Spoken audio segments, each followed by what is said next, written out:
একটা হাদিস শুনেন, নাসাই শরীফের 406 নম্বর হাদিস। এক সাহাবা মাঠে গোসল করতেছে, মাঠে। তো উনি কাপড় তো আছে ওনার পরনে, কিন্তু খালি গায়ে গোসল করতেছে, পুরুষ। নবীজি মসজিদে গেলেন, মিম্বরে উঠলেন।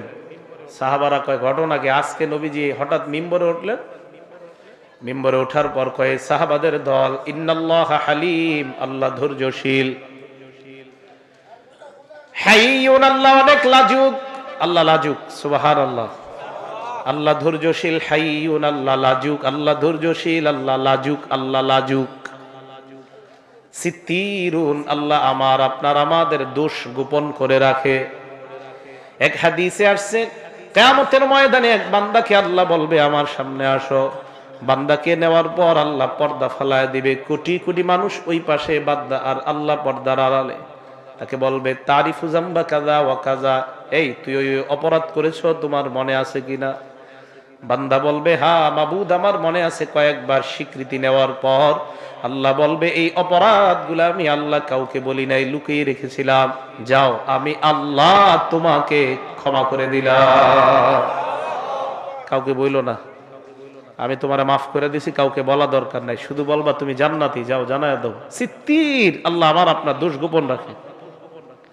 এই কথা বলার পর নবীজি বলেন, ফাইদা উতাসালা হাদুকুম, তোমাদের কেউ যখন গোসল করবা, ফালইয়াস্তাতির, পর্দা দিয়া গোসল করবা। আশেপাশে আড়াল রাখবা, আড়াল রাইখা গোসল করবা। ছেলে মানুষ যারা আছেন, পুরুষ মানুষ আপনারা সাধারণত নদীর মধ্যে গোসল করবেন না সবার সামনে। হ্যাঁ, পুকুরে সবার সামনে আপনারা গোসল করেন। আমারে 1 লাখ টাকা দিল, আমি আপনার সামনে গোসল করতে পারবো না, লজ্জায়। এটা কেমনে সম্ভব? হ্যাঁ, আপনার শরীর আরেকজন দেখলে আপনার মেধা কমবে দিন দিন। এই বাচ্চাদের শরীর আরেকজন যাতে না দেখে, মেধা কমে। নজর সত্য, হাদিসে আসছে, আল আইনু হাক্কুন আর নজরু হাক্কুন, নজর সত্য, নজর লাইগা যায়, আপনার মেধা কমবে। আপনার শরীর, আপনি পুরুষ মানুষ, তারপরে আপনার বুক, আপনার সিনা, এগুলো যেন মানুষ না দেখে, এটা ঠিক না। কথা বুঝে আসছে সবার? তো নবীজি বললেন, যখন তোমরা গোসল করবা, আড়ালে গোসল করবা। বাচ্চাদেরকেও সবার সামনে গোসল করাবেন না, বাচ্চা মানুষ সবার সামনে না। এটা বাচ্চা সাধারণত আপনারা বলের মধ্যে গোসল করান, একদম পুরা সবার সামনে করাইতে হবে কেন?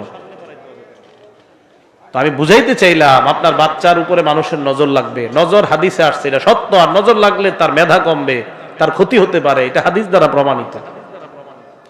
আল্লাহ আমাদের সকলকে কথাগুলোর উপর আমল থাকার তৌফিক দান করেন।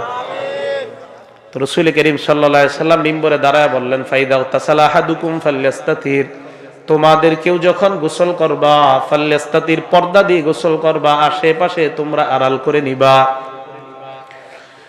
আবু দাউদের বর্ণনা, 4014 নম্বর হাদিসের বর্ণনা। আল্লাহ নবীর এক সাহাবা জারহাদ রাদিয়াল্লাহু তাআলা আনহুর বর্ণনা। জারহাদ, কি নাম সাহাবার? জারহাদ। বলেন জারহাদ, সবাই বলেন জারহাদ। আপনারা আগে নাম শুনেন না এটার। এই জারহাদ রাদিয়াল্লাহু তাআলা আনহু বলেন, জালাসা রাসূলুল্লাহ ইনদানা, সামনে বসা, আমাদের সামনে বসা। ওয়া ফাখিজি মুনকাশিফা, আমার রান খুইলা গেছে। আল্লাহ নবীর সামনে আমার রান খুইলা গেছে। নবী আমার দিকে তাকায় কয়, আমা আলিমতা আন্নাল ফাখিজা আওরা, এই মিয়া তুমি কি জানো না রান সতরের অন্তর্ভুক্ত? তাড়াতাড়ি তোমার রান ঢেকে নাও। আমাদের সমাজে একদল যুবক ইদানিং বের হয়েছে, লজ্জা শরম নাই। 15 বছর বয়স, 18, 21, 22 বছর বয়স, এতটুকু প্যান্ট পইরা হাঁটে আর সিগারেট টানে। এগুলা এলাকার সবচেয়ে বেহা আর নির্লজ্জ। লজ্জা শরম নাই, রাস্তা দিয়ে হাঁটে, ভাব ধরে আমি খুব একটা কিছু হয়ে গেছে। এটা তোর মতো খবিশ তার এলাকায় কেউ নেই। ভাব ধরে আমি কিছু হয়ে গেছে। আমার নবী কয়, তোমার লজ্জা শরম কিচ্ছু নেই, রান খুইলা হাঁটে। কেমন মানুষ? আবু দাউদ শরীফের 4014 নম্বর। শহরে এটার কথা বলতেছে, গ্রামগঞ্জে জানি না। আছে বালেগ, 18 বছর 20 বছর বয়স, এতটুকু প্যান্ট পরে, কেমন নির্লজ্জ। আচ্ছা, ইসলাম মনে করেন, ইসলাম একদিকে রাখেন, ঠিক আছে, ইসলামী মূল্যবোধ পরে আসে। এর কি মাথায় ঘিলু নাই? এত গোপর আর পায়খানা যার মধ্যে থাকে, ওই যুবক, ওই 20 বছরের কোন ছেলের মাথায় যদি পায়খানা আর গোবর থাকে, সেই প্যান্ট পরে হাঁটতে পারে, শর্ট প্যান্ট পরে। এর কেমন নির্লজ্জ। তো রাসূল সাল্লাল্লাহু আলাইহি সাল্লাম বললেন, রান রান, এটা সতর। ভাই মনে থাকবে তো সবার? আবু দাউদ শরীফের 4015 নম্বর হাদিস। এই হাদিসটা মন দিয়ে শুনেন। আলী ইবনে আবি তালিব রাদিয়াল্লাহু তাআলা আন, আলী রাদিয়াল্লাহু তাআলা আনহুর বর্ণনা, আল্লাহর নবী বলেন, ইয়া আলী লা তাকজুর ইলা, ইয়া আলী লা তাকশিফ ফাখিজাকা, আলী তোমার রান কখনো তুমি খুলবা না। ওয়ালা তানজুর ইলা ফাখিজি হাইয়িন, আলী জীবিত মানুষের রানের দিকে তাকাইবা না। এরপর আমার নবী যেটা বললেন, ঘরের মধ্যে স্বর্ণাক্ষরে লিখে রাখবেন, ওয়ালা ফাখিজি মাইয়িতিন, আলী মৃত ব্যক্তির রানের দিকেও তাকাইবা না। জীবিত ব্যক্তির রান দেখবা না, মরা ব্যক্তির রানও দেখবা না।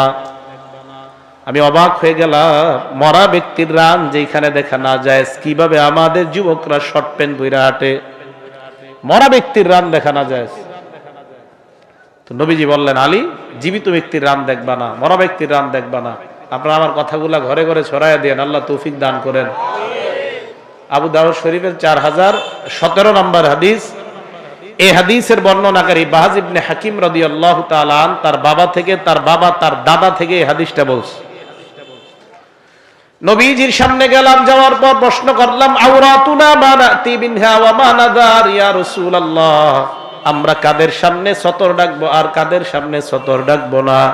আল্লাহর নবী বললেন, ইহফাজ আওরাতাক ইল্লা মিন যাওজাতিক, তুমি তোমার বিবি ছাড়া সবার সামনে তোমার সতর ঢেকে রাখতে হবে। এরপর আল্লাহর নবীকে প্রশ্ন করলেন, ইযা কানা আহাদুনা খালিয়ান ইয়া রাসূলুল্লাহ, সবাই এই কথাটা মন দিয়ে শুনেন। আপনারা অনেকে চাকরির সুবাদে ম্যাচের মধ্যে থাকেন, চাকরির সুবাদে ফ্যামিলি থেকে আলাদা একটা রুম আপনারা ভাড়া নিয়ে থাকেন। এক সাহাবা প্রশ্ন করলেন, ইয়া রাসূলুল্লাহ, রুমের মধ্যে রুমে সিটকারি লাগায় যদি একা থাকি, তখনও কি আমাদের লজ্জাস্থান ঢেকে রাখতে হবে?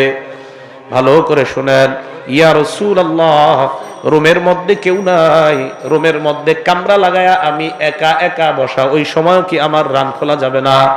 আল্লাহ নবী জবাব দিলেন, ফাল্লাহ আহাক্কু আইয়ুস্তাহিয়া মিন, এ মিয়া ওই জায়গায় কোনো মানুষ নাই, আল্লাহ ওই জায়গায় কেউ নাই, আল্লাহ আছে। তুমি আল্লাহকে মানুষের চাইতে বেশি লজ্জা পাওয়া দরকার। এই আল্লাহর লজ্জায় তুমি একা থাকলেও তোমার রান কখনো খুলবা না। মনে থাকবে কথাটা? তাহলে একা কামরার মধ্যে আছেন, নবীজি বলেন ওখানেও না। বিসমিল্লাহ। আল্লাহ আমাদের সকলকে রাসূল করিম সাল্লাল্লাহু আলাইহি সাল্লামের এই সতর ঢাকা লজ্জাশীলতার এই গুণ আমরা অর্জন করতে পারি, আল্লাহ তৌফিক দান করেন। আবু দাউদ শরীফের 4018 নম্বর হাদিস। এই হাদিসের মধ্যে রাসূল করিম সাল্লাল্লাহু আলাইহি সাল্লাম বলেন, লা ইয়ানজুরুর রাজুলু ইলা উরিয়াতির রাজুল ওয়ালার রাজুলু ইলা ওয়ালাল মারআতু ইলা উরিয়াতিল মারআ, তোমাদের কোন পুরুষ অন্য কোন পুরুষের লজ্জাস্থান মানে সতরের দিকে তাকাইবা না, রানের দিকে তাকাইবা না। কোন নারী অন্য কোন নারীর শরম লজ্জার দিকে তাকাইবা না। এলাকার কৃষকদের দিকে তাকায় দেখবেন, কাঁচা দিয়া ক্ষেতের মধ্যে কাজ করে, তার রাত দেখা যায় কি যায় না? আল্লাহর নবী বলেন, লজ্জা যখন না থাকে কৃষক এইভাবে কাজ করবে। কৃষক ভাই, আপনি এইভাবে আপনার রাত যতক্ষণ দেখাইবেন ততক্ষণ গুনাহ আর গুনাহ লিপিবদ্ধ হয়।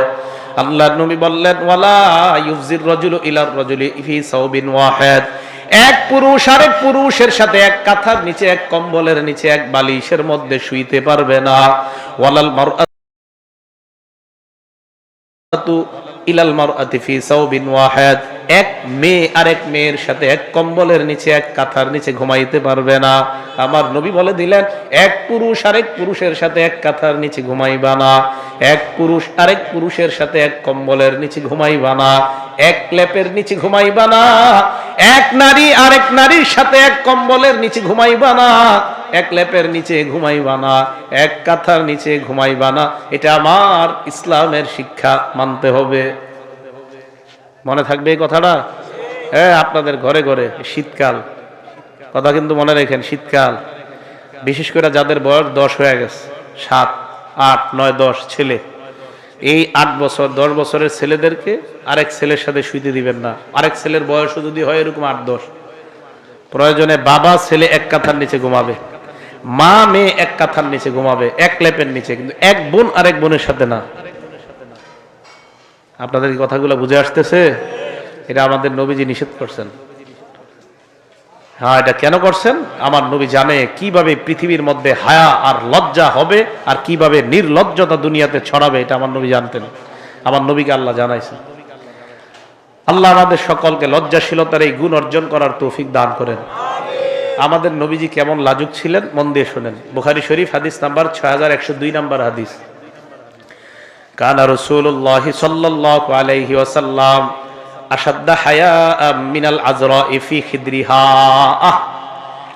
একজন কুমারী মেয়ে পর্দার মধ্যে যেমন লাজুক, একটা কুমারী মেয়ে পর্দার আড়ালে যেমন লাজুক, একজন কুমারী মেয়ে পর্দার মধ্যে থাইকা যেমন লাজুক, যেমন লজ্জাশীল, আমার নবী ওই কুমারী মেয়ের চাইতেও বেশি লাজুক ছিলেন। চিল্লায়া বলেন সুবহানাল্লাহ।